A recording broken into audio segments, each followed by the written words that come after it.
नमस्कार मंडळी. काल 24 ऑगस्टला कवयित्री बहिणाबाई चौधरी यांची जयंती होती आणि योगायोगाने आज 25 ऑगस्टला बहिणाबाई चौधरी यांच्या नावाने असलेलं उत्तर महाराष्ट्र विद्यापीठामध्ये कामानिमित्त येण्याची संधी मिळाली. इथला परिसर आणि बहिणाबाई यांचा पुतळा बघून त्यांच्याबद्दल छोटासा व्हिडिओ तयार करण्याचा मोह मला आवडता आला नाही. बहिणाबाई चौधरी यांचा जन्म 24 ऑगस्ट 1880ला जळगावपासून जवळच असलेल्या आसोदा इथे माता भीमाई आणि उखाजी महाजन यांच्या पोटी जन्म झाला. त्या अशिक्षित होत्या, कधीही शाळेत गेल्या नाही. वयाच्या अगदी 13व्या वर्षी त्यांचा नथुजी चौधरी यांच्याशी विवाह झाला. त्या अशिक्षित असूनसुद्धा त्यांनी लेवा गणबोली व अहिराणी म्हणजे खानदेशी भाषेमध्ये ओव्या लिहिल्या. अगदी ग्रामीण भागातील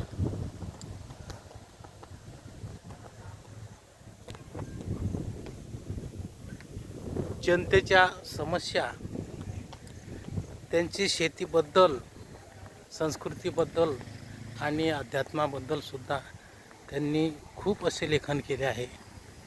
त्यांच्या बऱ्याचशा कविता ह्या लिखित झाल्या नाही, परंतु त्यांचे बंधू सोपानदेव चौधरी यांनी त्यांना समजलं की आपल्या आईच्या कविता या लिहिल्या पाहिजेत, म्हणून त्यांनी ज्यावेळेसही आठवेल त्यावेळेस त्यांनी त्या कविता लिहून ठेवल्या आणि म्हणून बहिणाबाई ह्या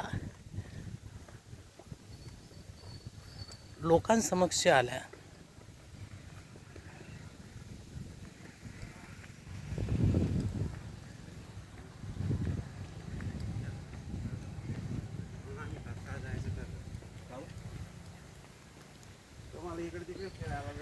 त्यांनी अगदी सोप्या भाषेमध्ये जीवनाचं गणित हे लोकांसमोर मांडलं. अरे संसार संसार जसा तवा चुल्यावर, आधी हाताला चटके तवा मिळते भाग. अशा सुंदर अशा ओव्या लिहिल्या, कविता लिहिल्या. मन ओढाय ओढाय उभ्या पिकातलं ढोर, किती हाकला हाकला फेरी येतं पिकावर. मन एवढ एवढ जसं खाकसचा दाना, मन केवढ केवढ तो आभायात मायना. अशा मनाबद्दल, ग्रामीण भागाबद्दल त्यांनी खूप अशा कविता रचल्या. आणि एका अशिक्षित स्त्रीच्या नावाने विद्यापीठ निघणं खरोखर हे अभिमानास्पद आहे खानदेशांसाठी. त्यांच्यावरती कितीतरी लोकांनी PhD केलेले आहेत.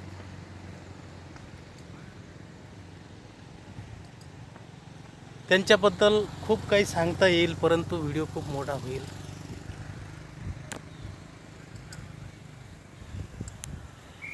या परिसरामध्ये खरोखर निसर्गरम्य असं हे वातावरण आहे, शैक्षणिक वातावरण आहे, शांततापूर्ण असं हे वातावरण आहे.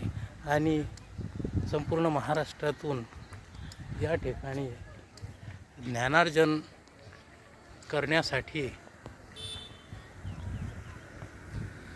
लांबून लांबून विद्यार्थी येतात.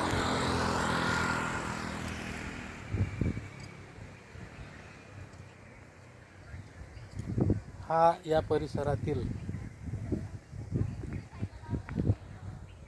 बहिणाबाई चौधरी यांचा अर्धा कृती पुतळा या ठिकाणी विद्यापीठाच्या दर्शनी भागामध्येच बसवण्यात आलेला आहे. खूप पवित्र असं वातावरण या ठिकाणी निर्माण झालं आहे. विद्यार्थी विद्यार्थिनी अगदी सुरक्षित अशा वातावरणामध्ये या ठिकाणी फिरताना आपल्याला दिसत आहे. बहिणाबाई चौधरी यांच्या जयंतीनिमित्त त्यांना अभिवादन करतो आणि थांबतो.